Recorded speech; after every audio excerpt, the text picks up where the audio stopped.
We go now to the White House briefing room and President Trump's senior policy advisor, Stephen Miller.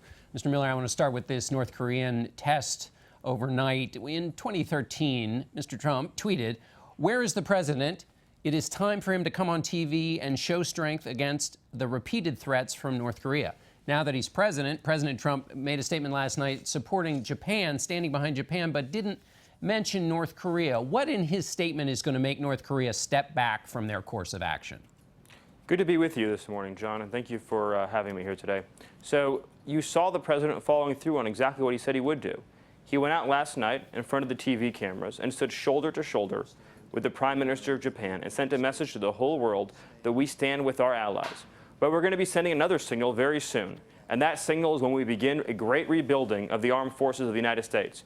President Trump campaigned on this. President Trump has led the effort on this, and President Trump is going to go to Congress and ask them to invest in our military. So once again, we will have unquestioned military strength beyond anything anybody can imagine. But that's going to take a little time. So no other show of strength in terms of North Korea. That show last night was a show of strength, saying that we stand with our ally. Having the two men appear on camera worldwide to all of planet Earth was a statement that will be understood very well by North Korea. Let's move on to the president's executive order on immigration. The president has said both see you in court and also suggested there might be a new executive order. Which way is he going? It's a great topic because there are so many things we can do. For one thing, we can take the case to the Supreme Court on the emergency stay. We can go back to the district court and we can have a hearing on the merits. We can go to the bank to have it heard en banc, or if we want to, we can also continue the appeal with a panel. Additionally, we're considering new and further executive actions that will enhance the security posture of the United States. I don't have any news today to make on it, but I think the point, John, is that the president has enormous powers, both delegated to him by Congress and under the Constitution, his Article 2 foreign affairs powers, to control the entry of aliens into our country, and he's going to use that authority to keep us safe. Okay, we'll wait for news on that. When I talk to Republicans on the Hill, they wonder, what is the White House? What have you all learned from this experience with the executive order? Well, I think that it's been an important reminder to all Americans that we have a judiciary that has taken far too much power and become, in many cases, a supreme branch of government. One unelected judge in Seattle cannot remake laws for the entire country. I mean, this is just crazy, John. The idea that you're going to have a judge in Seattle say that a foreign national living in Libya has an effective right to enter the United States is beyond anything we've ever seen before. The end result of this, though, is that our opponents, the media, and the whole world will soon see, as we begin to take further actions, that the powers of the president to protect our country are very substantial and will not be questioned. Well, I guess let me step back. The question, as I talk to Republicans on the Hill, is what you're learning inside the White House about the way you do things. It's been pretty busy up there. Just stepping back, do you feel like you and your staff there, that you're in control of events at the White House? I think to say that we're in control would be a substantial understatement. The President of the United States has accomplished more in just a few weeks than many presidents accomplish in an entire administration. You've seen, for instance, profound regulatory reform. For every one new regulation, two must go. You've seen ethics reform to drain the swamp. You've seen efforts to bring back jobs with Intel and Ford and General Motors. You've seen action taken with an executive order to go after criminal cartels that have plagued our cities for years with no effective response. On issue after issue, we're taking forceful action to deliver on the president's campaign promises on a breathtaking scale. One of the promises the president made recently on January 15th was about Obamacare. He said it's very much formulated down to the final strokes. We haven't put it in quite yet, but we're going to be doing it soon. That was almost a month ago. So when will we see his replacement for Obamacare? Well, we're very far along on this, farther than many people realize.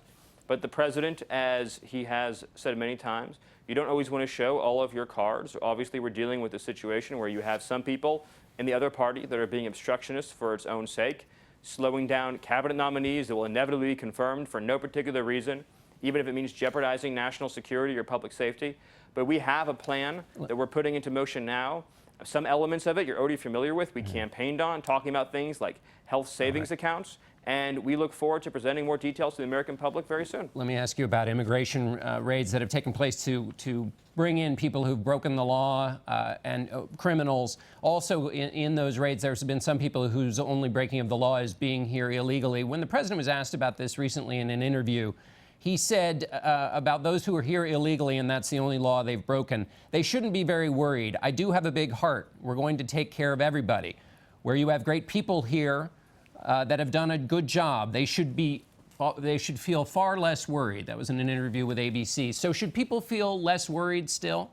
Well, is there a specific case that you're referring to? No, I just mean in general. The president said that people should feel less worried. I mean that when you're talking about particular deportation cases that you feel... well, there's been an uptick in activity, and right, so... because the cases that I'm familiar with, the reason why I asked that, have to do with removing criminal aliens, individuals who have criminal charges or convictions against them, and that's what's been taking place all across the country. And the effect of that is going to be saving many American lives, American property, and American safety. But in terms of but they should, people who have not committed any crime other than being here illegally should still feel less worried. That still is in operation. Look, it's not for me to tell people how to feel or how not to feel. We're in the process of removing criminal aliens from this country and enforcing our immigration laws and keeping the public safe. And the bottom line is this. In the calculation between open borders and saving American lives, it is the easiest choice we will ever have to make. All right, we'll have to leave it there. Stephen Miller, thanks so much for being with us. Thank you. And we'll be right back.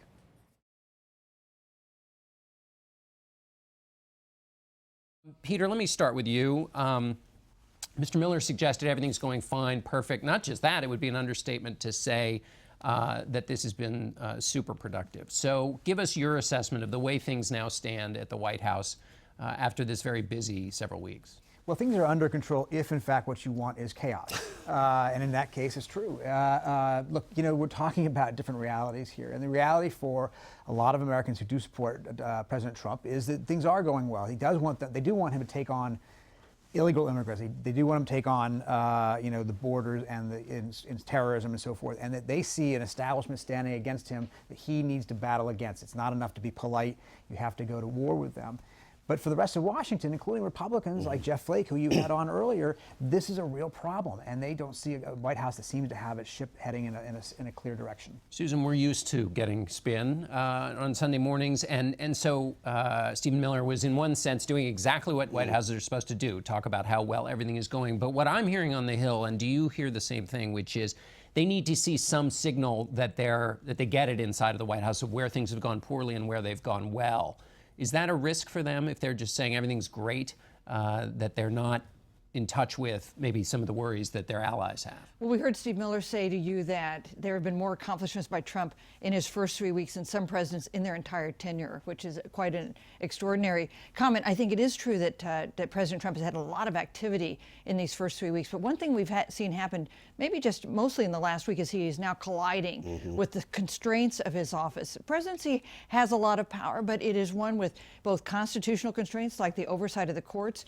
You saw Steve Miller say the courts are not supreme. Well, the fact is, when it comes to whether an executive order is constitutional or whether it can be stayed, the courts will be supreme on that kind of decision. And running into the realities of things like foreign capitals, for instance, this past week, the president acknowledged that he believed in and supported the one China policy. That is a change on his part, and it reflects the power of foreign capitals to affect what a president can and cannot do and say. So the question, I think, for some congressional Republicans and others is, are they learning, is this a learning curve where they're going to learn some of these lessons and operate in a more skilled manner in this new kind of leadership role? I want to get back to China in a moment, because obviously that gets into North Korea, as Senator Schumer said. Reihan, what's your assessment of the activist Trump presidency as it hits the constraints of the office that are natural? Well, one of the funny things you see under any president is that public opinion often moves in the opposite direction of a president. So, for example, under Barack Obama, funnily enough, the public actually moved to the right on a number of different issues. But Donald Trump has had saturation coverage for a very long time, and it seems that the net effect on public opinion on some of his core issues has actually been to move the public in the opposite direction from him. So, for example, if you look at opinion on immigration policy, the public was actually closer to Mitt Romney's position than to Barack Obama's position. If you look at the past year and a half, as Donald Trump has been very visible talking about immigration, actually opinion on immigration has moved in the opposite direction towards a more generous stance toward unauthorized immigrants and the like. So the thing is that if I'm Stephen Miller, if I'm Donald Trump, I need to think strategically. How do you change the dynamic? How do you grow Donald Trump's, frankly, pretty constrained coalition? And the problem is that he's been doing things that are the opposite of what you'd want to do. If you were a disciplined political operation, what you would do is you would deny sympathetic plaintiffs to your opponent. If there's a perception that you are not entirely competent, what you do is move very slowly and cautiously to demonstrate in the early phases of your administration, no, I am reassuring you. I'm showing you a different side of my personality that you did not see during the campaign, and then you move systematically to expand your agenda, to become more ambitious over time.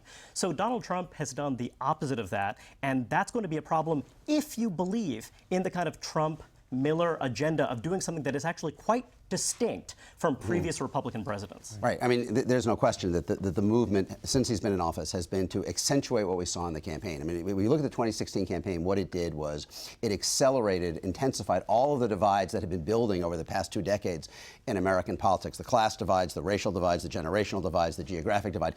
As president, Trump has moved that even more forward. You look at his numbers since he's been president. It is true that there are a lot of people excited about what he is doing, like the idea of him coming to Washington and breaking all the windows in the Capitol. But the fact is he is facing more resistance in public opinion than any newly elected president ever. The fact that he is looking at a disapproval rating of 50% in Gallup 8 days into his presidency. Now, Gallup's our best kind of long-term measure of this. It took 600 days for Barack Obama to ever reach 50% disapproval. It took Ronald Reagan 700 days, H.W. Bush 1,100, W. Bush 1,200 days into their presidency. So we're in a very different situation where, yes, there is an excited core about what he is doing, but he is facing, I think, more mobilized resistance. And while that may not have much influence on him or even on congressional Republicans, it has unquestionably changed the way congressional Democrats are reacting to his presidency. As you saw in that interview with Chuck Schumer, he does not have the freedom of maneuver that he originally thought to pick and choose. I'm going to work with President Trump here. I'm going to fight him here. He is facing unrelenting pressure from a Democratic base where the Trump disapproval is over 80%.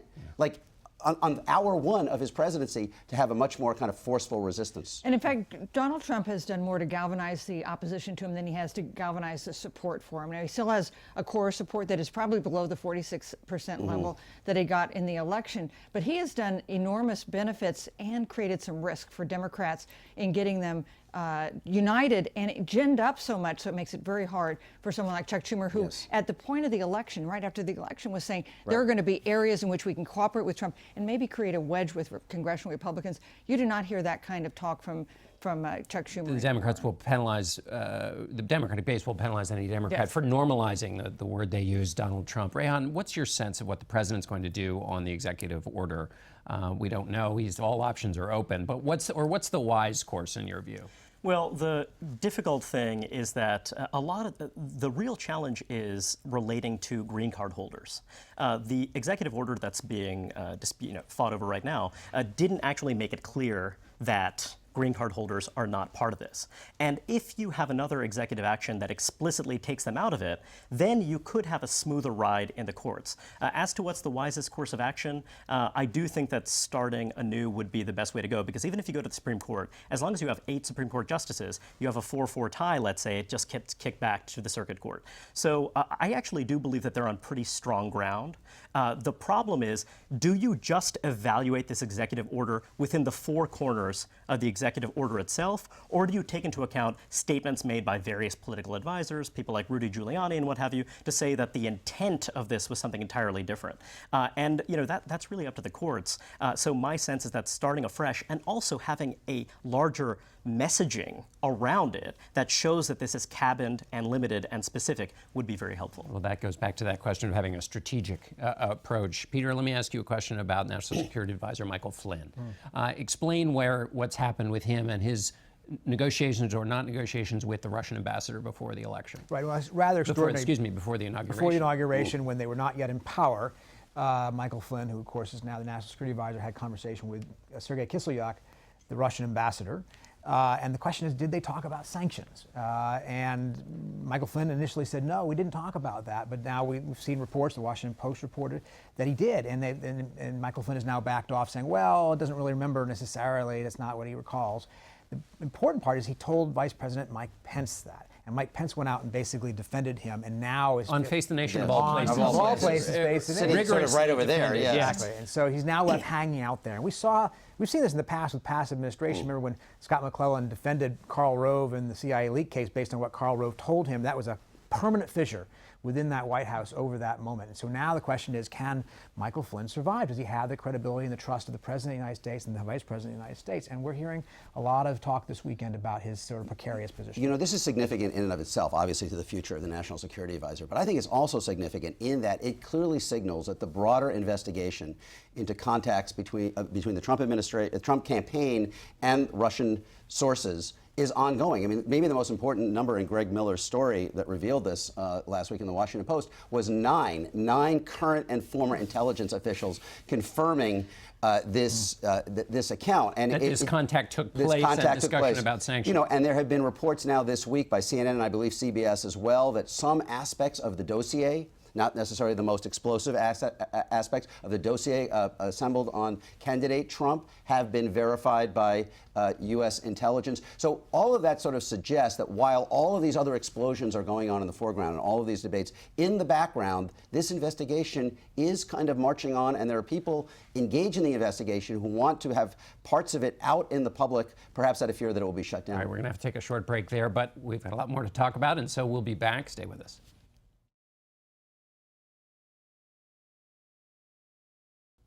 And we're back with more from our politics panel. Susan, I want to pick up with you with Michael Flynn.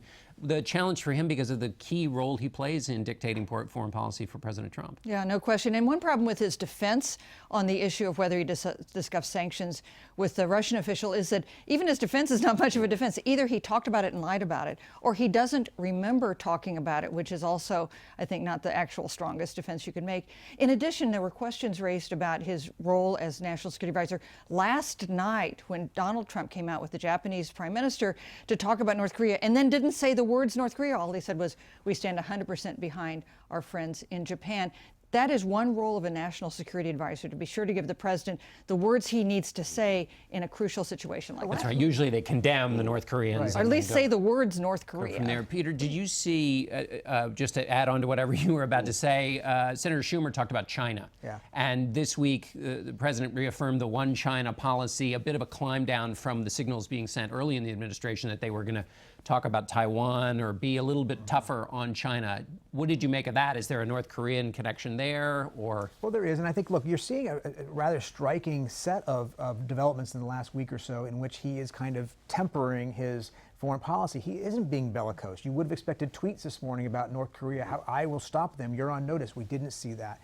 He did in fact have a make-up call with China's President Xi. He said to an Israeli paper that settlements are not helpful, may not be helpful, and he asked Israel to be more reasonable, and he didn't say he's going to actually move the embassy to Jerusalem. He hasn't yet lifted sanctions on Russia. There have been a number of signs, and as you point out, Rex Tillerson told the Secretary of State told the EU that they're going to leave the Iran deal for the moment in place. So there are signs that on foreign policy there are shifts, there are evolutions, and in fact it's kind of tempering his normal instincts. With regard to Israel, one thing that's worthy of note is that for Netanyahu, his domestic political situation is such that, in fact, he has used the United States in order to make the domestic case to the settler movement. Hey, guys, I can't be completely with you because the United States is holding me back. So Donald Trump now, you could argue, is in fact working closely with Netanyahu by providing that countervailing pressure. You could see this across a variety of other domains as well. It seems as though what Donald Trump Trump is trying to do is something similar to, let's say, the Nixon doctrine. The idea that we are not always going to be out front. We are going to stand behind our ally Japan. Well, but wait, so we're going to emphasize the partnership. Well, no, we're going to emphasize the partnership. And actually, that's fully compatible with what he said during the campaign. But we are going to have a different kind of relationship in which we are going to share the burden. So we're going to be a cooperative, constructive partner. But you cannot expect us to bear the entire burden, which I think is actually leading from behind. But he did signal during the campaign he seemed to believe in the idea of kind of regional strongmen, as it were, and the idea of the overarching U.S. guarantee being the underpinning of an international system was what he was moving back from. Yeah. Susan, quickly on the we've got about 2 minutes left on the Affordable Care Act and the replacement from it. Donald Trump did say he would have a replacement. It's taking a lot longer for everybody. What's behind that? You know, in fact, during the campaign, he promised to immediately repeal and replace it. It's taking much longer. I think this is another sign of the reality of Washington and politics imposing itself. It's not so easy. Congressional Republicans are divided on what to replace it with. And a lot of Republicans, especially in the Senate, are really nervous about the idea of repealing it and delaying the repeal before you tell people what you're going to replace it with. And these big protests that you're seeing at congressional town halls is a sign of that. I believe they have a more fundamental problem, which is that the Republican alternatives to the Obamacare would lower costs for younger and healthier people who mostly vote Democratic at the price of raising costs and diminishing access for older people with greater health needs who mostly vote Republican. Go through the ideas: interstate sale of insurance, health savings account, repealing the individual mandate, repealing the guaranteed benefit. All of these may in fact mean less costs for young people who have been asked under the Obamacare to buy more insurance than they probably want as a way of reducing the price on older people. And now, if you unwind that, essentially you have the risk that at a time when a majority of Trump's votes came from whites over 45, when 60% of the House Republicans represent districts that are older than the national average, that is the group, the 45 to 65, working age adults right before Medicare are the biggest losers potentially in the Republican replacements, and they are the cornerstone of the Republican coalition. We have about 20 seconds left. The decisive Obamacare election was in 2012. Okay, that's when this went into place, and then that permanently changed the politics. Ron Johnson, the Tea Party senator from Wisconsin, first elected in 2010, staunchly anti-Obamacare. Re-elected this time, now says that we want to fix Obamacare, and it's an oversimplification to say we're going to repeal and replace. The politics are permanently different, and you could, I believe, get a deal with Senate Democrats. The question is, will Donald Trump push in that direction? In every Midwestern state that decided the election, non-college whites were the principal benefit, gained the most coverage. Thanks, Ron. That's it. We're going to have to end there. Thanks to all of you for joining us, and we'll be right back. Sorry. That's it for us today. Until next week, I'm John Dickerson.